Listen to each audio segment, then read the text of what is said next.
Thank you very much, Amy Bo. And as with the previous presenter, we'll save a few questions for later. But now, ladies and gentlemen, we're going to California, because in California we have Mr. Adam Brandt. Hello, Adam. Hi. Hello. Thank you very much for joining us here in Copenhagen. Yeah, I can hear you at least, and I think the audience can hear you. We need a picture on the back screen, but that will come in a second. There you are. All right. Mr. Brandt, thank you very much for joining us here. As you can all see, it's very dark in the background, and that is because it's very, very early Pacific time now. So we appreciate that you got up early in order to be with us here. Mr. Brandt, I'll just tell the audience why we've woken you up early today, because Mr. Brandt was amongst the scientists who conducted a study which you can find in the magazine on your chair. It's page 8, and it relates to the carbon footprint of oil production.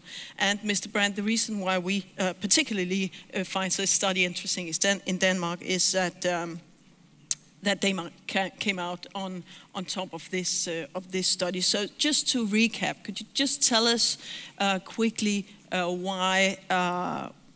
what the main reasons were for Denmark being rated on top in this study? Sure. Yeah, I can explain that. So this study was a first effort to comprehensively examine the energy intensity and emissions of global oil fields on a very specific field level basis. So we analyzed about 9,000 global oil fields, running these fields through an open source emissions estimation model that we've developed over the last 10 years here at Stanford.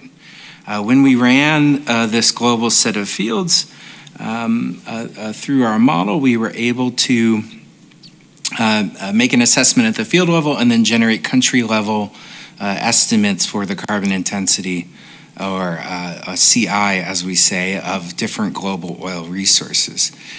Denmark came out on top. There's a fair amount of uncertainty in any one country level estimate. And so it's hard to say that Denmark is necessarily number one, but it's certainly at the top, along with Norway, Saudi Arabia, and some other regions. Why might this be? This is an interesting question. So I started to dig into the analysis last night and look at Norway in particular, or Denmark in particular, sorry. A couple of things are happening in Denmark that are interesting from an emissions perspective. One of which is that you have some quite productive, although mature, but still quite productive light oil fields with gas with low CO2 and H2S content, making the processing requirements somewhat lower. In addition, the flaring rate in Denmark is quite low globally. So from government statistics, we had directly reported flaring rates for 8 of the largest fields. And then for the fields that we didn't have directly reported flaring rates, we used a country average derived from US government satellite-based estimates. And again, Denmark on the country average comes out near the bottom in terms of flaring intensity.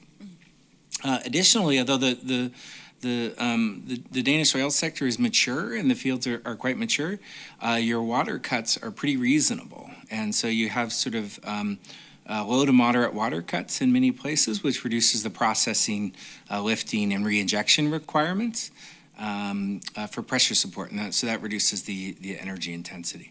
And then a last thing is that North Sea operations in general, and in particular Norway and Denmark, have excellent fugitives management from all the data we've been able to see.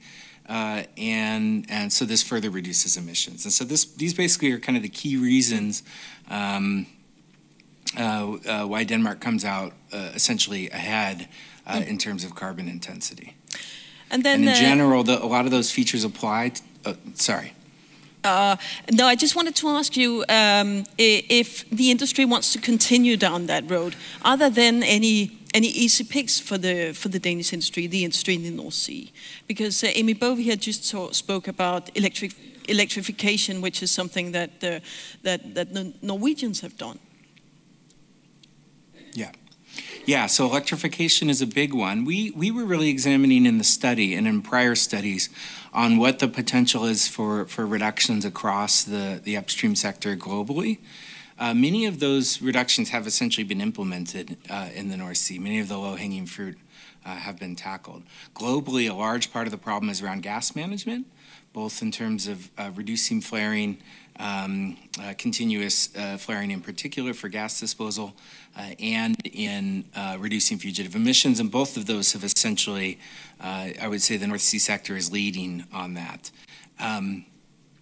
Electrification is one option, I would say. What we found, we did a study on implementation of solar energy support for oil field operations, and we found in that case some fairly significant reductions onshore in mid-latitude locations, but this gets pretty hard in northerly locations. As Amy mentioned, in the North Sea, you're more likely to rely on wind or hydro to provide that electricity, and so electrification can reduce a fair amount of that burden. I think electrification in our case could get you a reasonably significant reduction. We didn't run those cases in particular in the study, although we could. But I wouldn't be surprised if you could get something like a 25 to 50% reduction in the CI of Danish crude in that way through electrification. The remaining uses are going to tend to be harder to handle. So what do you have? You've got things like exploration and drilling. You've got embodied energy and materials. This usually contributes about 1 gram per megajoule. So you have steel, cement, casing, pipe, other equipment imported with a fairly significant carbon burden. And so once you get past electrification, it tends to get a little bit more challenging to get those last kind of emission sources down. Your flaring rate is already, the Danish average was 60, in our unit, 60 standard cubic feet per barrel, which is near the low end globally. And so there's a little bit less opportunity to reduce that than there is in other regions. Mm-hmm. Mr. Brandt, if we look at Denmark, as you mentioned, Saudi Arabia, etc., are on top in the study. In the bottom, we find Cameroon, Venezuela, Algeria, and so on. Can you just tell us why they are there? What are the main reasons for that? Sure. The two major drivers in order are what I would say, what I would term gas management and heavy oil recovery. Gas management is largely the use of continuous flaring for gas disposal in cases where there's no market for the gas. Major regions of gas flaring include West Africa, North Africa, Russia, South America, Venezuela in particular. The other major driver, particularly important in Venezuela and Canada, and also California, where I'm from, is heavy oil recovery with thermal methods. And so Canada, for example, has added in excess of 3 million barrels a day of heavy oil recovery over the last few decades, largely thermally driven with steam injection and or hot water separation processes.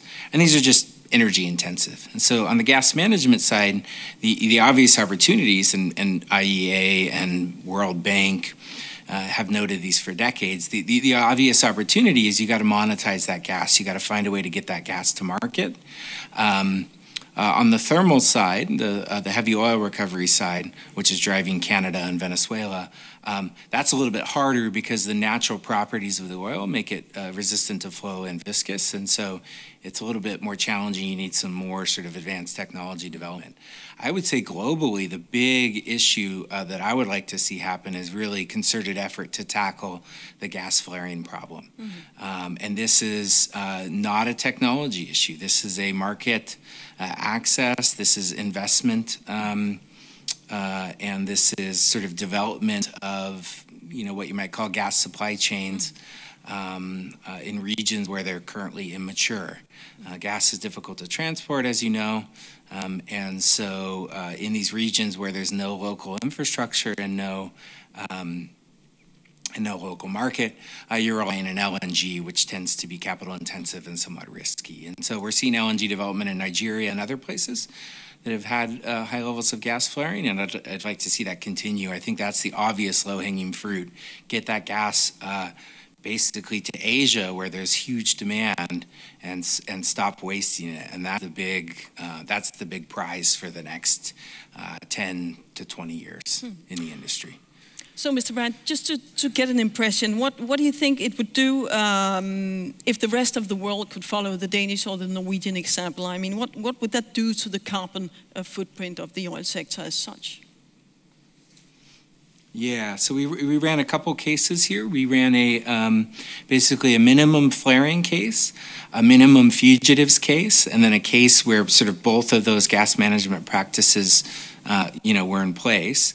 The minimum flaring case and the minimum fugitives case basically are predicated on practices in the North Sea. For example, we had reported fugitive emissions rates from the Norwegian oil sector to sort of baseline our, how low could unintentional fugitive releases get? And so we said, what if the rest of the world achieved Norwegian performance? Then we did similarly on the flaring case. What if we basically eliminated routine flaring and only used flares in emergency and safety applications? And what you ended up seeing globally was a reduction of about 50% of the carbon intensity of the global industry, which is significant. Now, note that that's not a 50% reduction across the whole supply chain or a 50% reduction in the life cycle emissions. What that is a 50% reduction in the upstream industry footprint, so to speak. And so there's still a large footprint associated with refining, which depends on crude quality. And then there's still the footprint associated with consuming the final fuel, whether it be gasoline, diesel, or jet fuel. So the study but here... But that 50% reduction is still significant. Yeah, definitely. The study you've made here in 2018 is the case of oil, but I think you are looking into the case of gas at the moment. Do you have any indications as to the conclusions of the gas study yet? Yeah, that's a good question. So one of the novel things about this prior study is that we were able to partner with Saudi Aramco to have access to some of these high-cost proprietary industry data sets. And so that was how we were able to analyze basically oil fields around the world, was partnering with them. They had access to some data sets that we had previously been unable to access from Wood Mackenzie, Rystad, and other sources. And so we're applying a similar approach to the global gas industry to try to essentially benchmark the gas supply chain emissions intensity. It's a little too early to tell what the results are going to be. We've done some tentative results on about 40 major gas-producing provinces that produce a little bit less than half of global gas supply, and we see a couple of trends that are easy to summarize. One of which is the increased importance around fugitives and unintentional losses in the gas supply chain. There's less of the pumping, processing, and other work associated with processing crude, and so the fugitive emissions piece becomes larger. And so one of the things that we're seeing is that we're seeing high intensity in some of the low productivity reservoirs, depleted reservoirs, or reservoirs with low production per well. And so what you find in the fugitives domain, and I have about 5 students working on fugitive gas emissions right now, field studies and other kinds of studies, what you find is that this really is kind of a random failure model. And so if you have many wells that are unproductive, you have a lot of equipment and points of failure, and not much gas flowing through the wells. And so we see some of the highest carbon intensities in our gas fields in our initial analysis from low productivity fields where you have a lot of equipment per unit of gas throughput, and therefore a lot of potential points of failure under this kind of random failure model. LNG obviously adds to the carbon intensity as well, but not as much as the fugitive emissions issue. And then we've also seen some high emissions from very sour gas fields. where you have high work of separation of CO2 and H2S, and then in some cases venting of large amounts of CO2 associated with the gas. And so those are really the drivers from an initial study. We're at least a year off, more likely a year and a half off from that paper becoming public. We're also partnering with the U.S. National Lab and some other kind of government agencies on this analysis. Mm-hmm.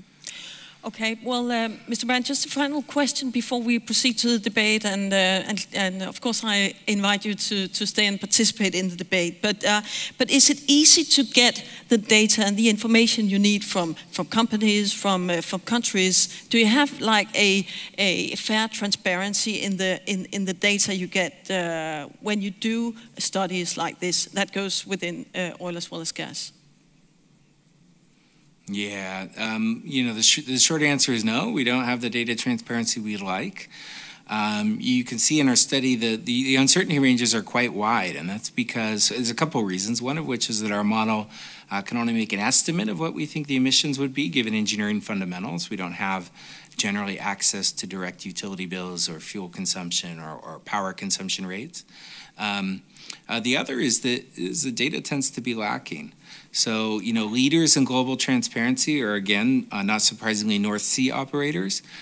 Canada is quite transparent, admirably so.